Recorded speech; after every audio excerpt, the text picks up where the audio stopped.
আমার এই আলোচনায় আপনাদের সবাইকে স্বাগত জানাই।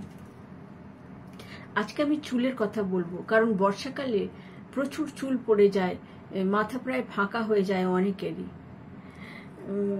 সেই জন্য আজকে আমি ভাবলাম যে একটি তেল যদি প্রস্তুত করি আমরা নিজেরা বাড়িতে এবং সেটা মাখি, তাহলে আমরা এই চুল পড়ার সমস্যা থেকে অনেকটাই বাঁচতে পারবো। দিনে 10 থেকে 100টা পর্যন্ত চুল পড়া খুবই স্বাভাবিক, কিন্তু তার বেশি যদি পড়ে এবং পরে আমাদের মাথা প্রায় ফাঁকাই হয়ে যায়, তখন আমরা কি করব? কি কারণে পড়তে থাকে বর্ষাকালে বেশি চুল? বর্ষাকালে চুল পড়ার অন্যতম কারণ হলো ইনফেকশন। এই যে হিউমিড কন্ডিশন, আর্দ্রতা, অণুজীব, ব্যাকটেরিয়া, ফাঙ্গাস, এগুলোর প্রকোপ বাড়িয়ে দেয়। এগুলো অনেক বৃদ্ধিপ্রাপ্ত হয় এবং আমাদের ইন্টারনাল অর্গান, শ্বাসতন্ত্র, শ্বাসযন্ত্র থেকে শুরু করে আমাদের চুল, ত্বক সবগুলোকে আক্রমণ করে। এছাড়া তো পুষ্টির অভাব আছে। চুলের জন্য বিশেষ করে আমাদের লাগে প্রোটিন, যা কিছু অ্যামাইনো অ্যাসিডস। প্রোটিন তো অ্যামাইনো অ্যাসিডসের সমন্বয়। লাগে ভিটামিন এ, ভিটামিন ই এবং ভিটামিন বি কমপ্লেক্স। আমরা যদি এগুলো আমাদের খাদ্যের মধ্যে ঠিক গ্রহণ করতে পারি এবং সেই সঙ্গে চুলটা পরিষ্কার রাখি, তাহলে কিন্তু এই সমস্যা অনেক কম হয়।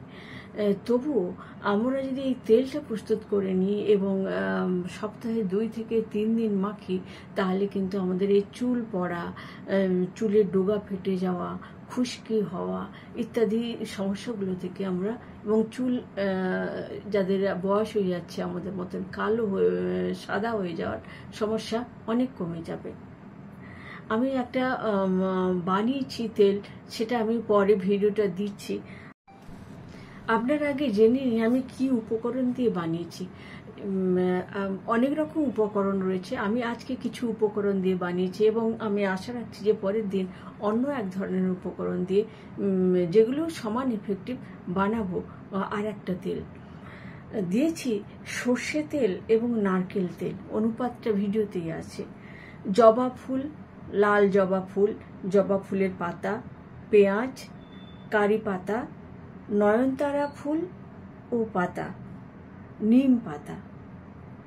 এগুলোর মধ্যে প্রয়োজনীয় অ্যামিনো অ্যাসিডস যেমন পাবো, তেমনি vitamin E, vitamin A, zinc, iron ইত্যাদিও প্রচুর পরিমাণে আছে, যেগুলো তেলের সঙ্গে মিশে, এবং এইগুলোর প্রত্যেকটার মধ্যে রয়েছে anti fungal, anti bacterial property. যে কারণে এই তেলটি যদি আমরা মাখি, তাহলে আমাদের এই সমস্ত সমস্যা কিন্তু দূরীভূত হবে। কারি পাতা,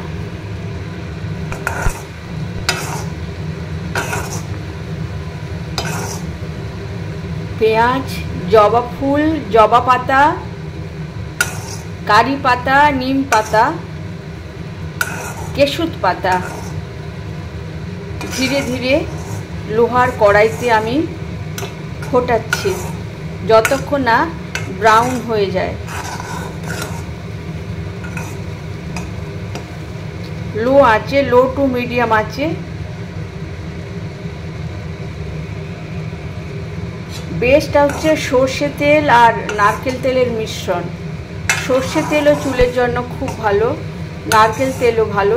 সেই সর্ষে আর নারকেল তেল 50-50 করে নিয়ে প্রায় 300 ml, তাতে আমি এইসব উপকরণ মিশিয়ে ধীরে ধীরে লো টু মিডিয়াম আঁচে ফোটাচ্ছি যতক্ষণ না এটা কালচে হয়ে যায়। সব পাতাগুলো তা কালচে হয়ে গেলে উনুনটা নিভিয়ে রাখবো এবং ছেঁকে নেব তেল। এই তেল মাখলে চুলের গোড়া শক্ত হবে, চুল মজবুত হবে, চুল কালো হবে।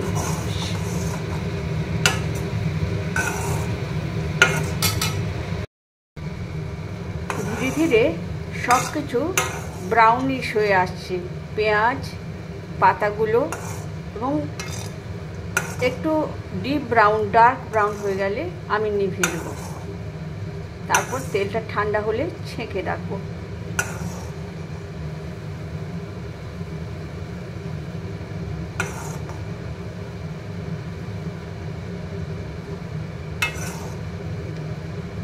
নিম পাতা, কারি পাতা, নয়নমণি, নয়নতারা গাছের পাতা এবং জবা ফুল ও পাতা, পেঁয়াজ,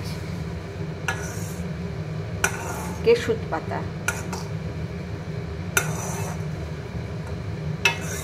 কেশুত পাতা আমার বাগানে টবের মধ্যে নিচে প্রচুর হয়ে যায়, এমনিতে প্রচুর কেশুত পাতা ছিঁড়ে ছিঁড়ে ফেলে দিই।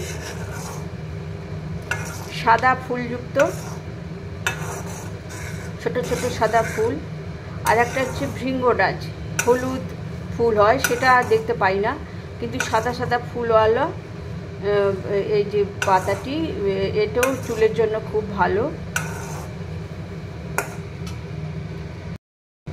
লোহার কড়াইতে অবশ্যই করতে হবে, সেই লোহার কড়াইতে, এবং যেটা যে গন্ধটা, সব কিছুর তো একটা সুন্দর গন্ধ আছে, তাছাড়াও যেটা থাকবে সেটা হচ্ছে যে পেঁয়াজের একটা, পেঁয়াজ ভাজার একটা সুন্দর গন্ধ এর মধ্যে মিশে থাকবে। কেউ যদি ইচ্ছে করেন তাহলে যে এসেনশিয়াল অয়েলগুলো আছে সেগুলোও যদি মিশিয়ে রাখেন, আমি পরে বলে দিচ্ছি যে আমার পাশে যে এসেনশিয়াল অয়েল ঠান্ডা হলে ওর মধ্যে মিশিয়ে মিশ্রণটাকে আমরা একটি বোতলে রাখবো, এবং রেগুলার যদি আমরা ব্যবহার করি বা যখনই শ্যাম্পু করব তার 2 ঘন্টা আগে যদি মেখে নিই এবং তারপরে শ্যাম্পু করে নিই, তাহলে কিন্তু চুল পড়বে না, ডোগা ফাটবে না, এবং চুল পাকার সমস্যাও অনেকটা কমে যাবে।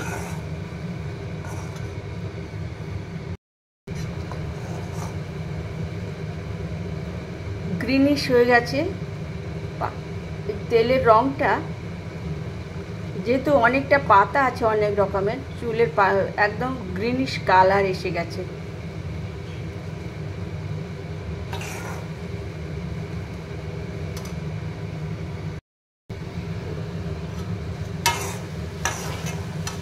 এবারে প্রস্তুত হয়ে গেল।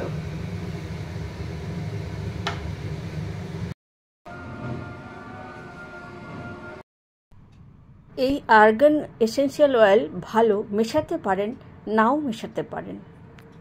ভিডিওটি দেখে উপকৃত হলেন কিনা অবশ্যই মতামত দিয়ে জানাবেন, এবং সাবস্ক্রাইব বা ফলো করতে ভুলবেন না।